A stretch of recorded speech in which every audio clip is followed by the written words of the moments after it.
دا یو ورور سوال کړی دی چې قرآن کې دا مسله ښوی شوې ده چې ماشوم له به پی 2 کاله ورکوي یا 2 کاله مدت که یو مور ماشوم له 2 کالو نه اخوا پی ورکوي دا به جایز یو که نه؟ دې مسلې موږ څو ځایونو کې جواب کړی.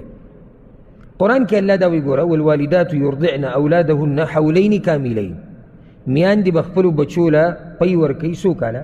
2 کاله. د دې دا مطلب نه دی چې 2 کاله بعد حرام دي، یاد کوي دا مسله. د دې دا مطلب نه دی چې 2 کاله بعد ماشوم له پی ورکول حرام دي، نو بیا ولې الله 2 کاله ښوولي دي؟ بارک الله فیک.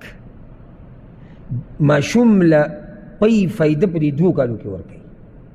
2 کاله بعد ماشوم غذا ته او خوراک ته څښاک ته ضرورت لري، هغه په دغه پیو باندې نه پي. نو که چېرته مصلحت پکې وي د ماشوم ته نقصان نه ورکوي او د هغه دپاره پکې فایده وي او د ښځې او د خاوند رضا وي، نو بیا 2 کاله بعد هم پی ورکولی شي، دې کې څه حرج هغه نشته.